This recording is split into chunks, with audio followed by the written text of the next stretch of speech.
Hey guys, how's it going? So last week I did the fasting mimicking diet by ProLon. ProLon is a group of scientists called Promoting Longevity, ProLon, and they have something called the FMD or fasting mimicking diet. Now, I think diet is somewhat of a misnomer because when I think diet, I think Atkins diet, South Beach diet, paleo, ways to eat to achieve a goal of weight loss or strengthening or something of that overall health in that nature, where this is not that. This is a fast. You are essentially tricking your body into thinking that it is not consuming food, yet your mind and your soul and your essence is actually consuming a little bit, not much. We'll get into that in a minute, but you're tricking your body so your body believes that for 5 days it was consuming nothing and you get all the benefits of fasting. What are the benefits of fasting? Something you guys can look into on your own, but there's intermittent fasting. There's once a month fast for 2 or 3 days at a time. There's a 5-day micro fast for every quarter. There's a bunch of different ways to go about fasting, but science shows that there are tremendous benefits. I want to read something to you that really sold me as the closer here. So Dr. Walter Longo, I saw him on a podcast recently with Kevin Rose. And have heard him in the past. He's the leader in the space, and he wrote a book actually recently called The Longevity Diet. He went around the world and studied all the places on Earth where there are the most centenarians, where people are living long, and he basically looked into what their diet is, what they eat. So let me read this to you. Dr. Longo designed the FMD, that's the fasting mimicking diet that I just did, after making a series of remarkable discoveries in mice, then in humans, indicating that specific microfasts can activate stem cells and promote regeneration and rejuvenation in multiple organs to significantly reduce the risk for diabetes, cancer, Alzheimer's, and heart disease. Talk about a sales pitch. So after hearing him on the podcast, being very curious about fasting in general, reading something like that, I'm like, I'm ordering this. I'm giving it a shot. So it's 5 days, so they send you a box with 5 little boxes numbered 1 through 5. Very clever, which is what you're going to consume for each one of those days. I'm going to hold up the menu here so you can take a look at it. We'll go through it in a minute. But if you want to pause and just kind of check it out and see what goes on, that's the menu that comes with it. And then each day, so day 1, I open my box, and sure enough, that's what I eat. So everything's plant-based. It's soups for lunch and dinner. It's a proprietary bar that they make up for breakfast each morning. Tea and snacks are olives and kale crackers.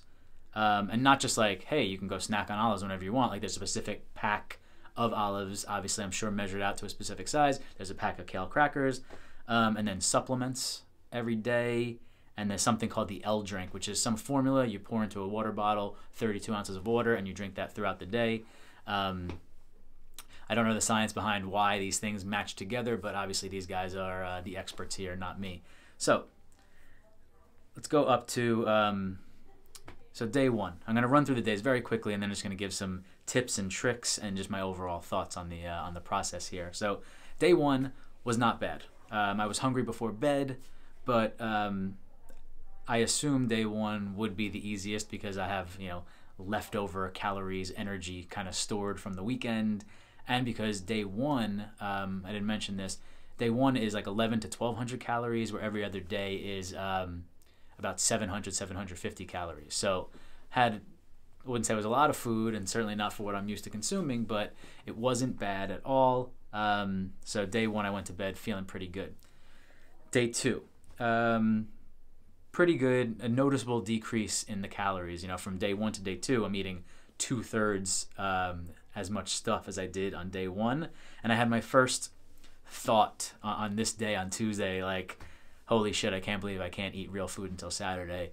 Around 5 o'clock, after I, on my way home from work and then into dinner, I was hungry. But not killing I didn't want to kill anyone. I was pretty good.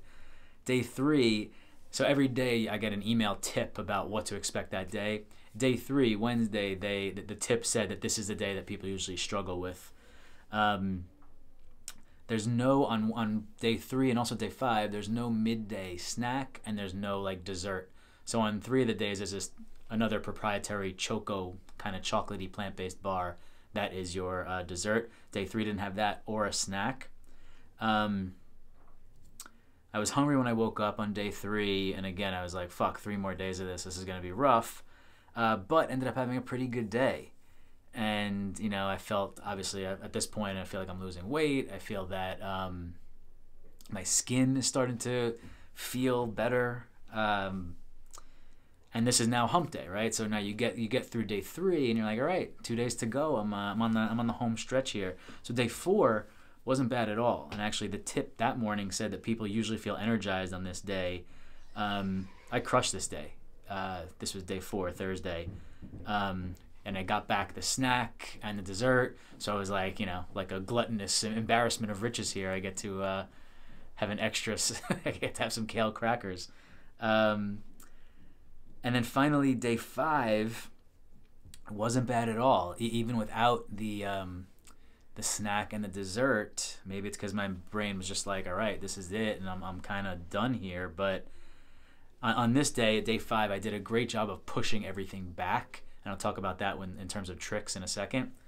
And also, like my son has swim class on Friday morning, so like I didn't eat my first thing until like 10:30. Like, so everything, lunch was pushed back.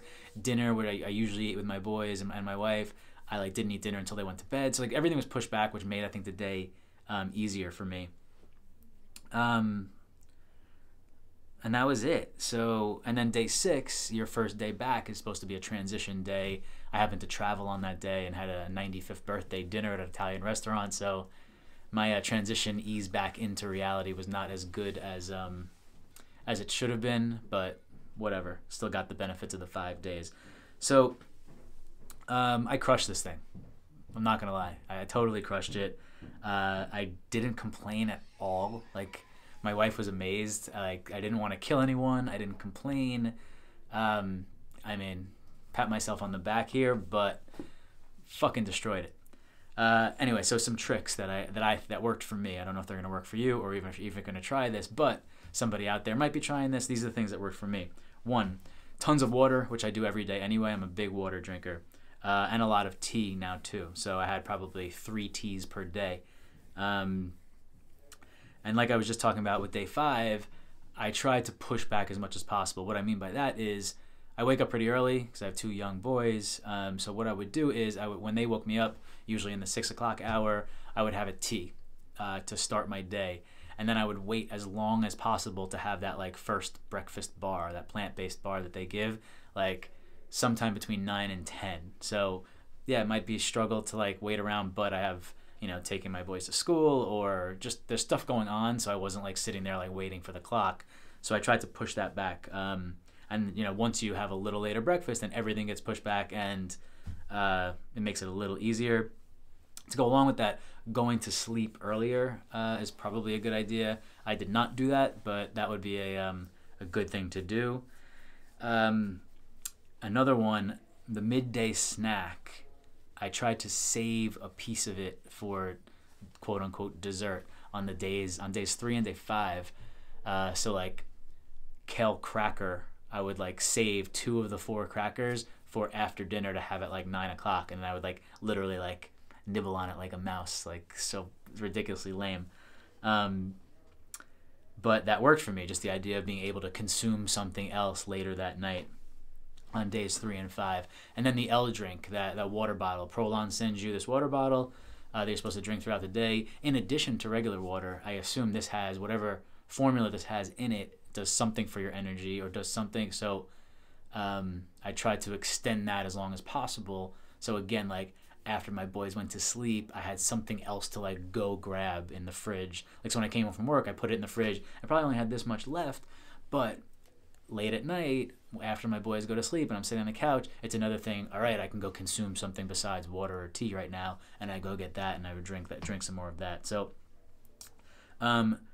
those are the tricks that worked for me. And so the practice here, according to Dr. Longo, is once per quarter you should be doing something like this, some type of micro fast. If you're going to do it through ProLon, they recommend, and maybe this is a sales pitch just to get some immediate sales, but once you start it, the first 3 months you should do it three months in a row, and then reduce to once per quarter. So I don't know what my next plan is, but I fully believe in the benefits of fasting, and I think I will do this again. I don't know if I'll do it 3 months in a row right now, but once per quarter seems like incredibly reasonable for the experience that I just had. Is it something that I like look forward to doing or want to do? Of course not. I enjoy food. I enjoy consuming stuff. However, it's something that like it works before you even start, right? You either buy into the benefits of fasting or you don't. So it's not like something you try and you're like, oh, this worked or didn't. You could do that in the respect of I'm a miserable person and I don't want to be a miserable person for 5 days per quarter. But I think most people can probably get through that part of it. So the belief of if it works or not comes before you even order it. So I was in on that front. I believe in the science. I believe in the benefits of fasting. So I think I'm in. I think I can do this once a quarter as a regular practice, and I crushed it. I mean, I hope that if you're going to try it, you had the same experience as I did, but I highly recommend it, and I think you should all read up on fasting and decide whether you buy into the hype and the long-term benefits and make that decision on your own. But for me, the fasting mimicking diet is a winner. Thanks for listening, guys.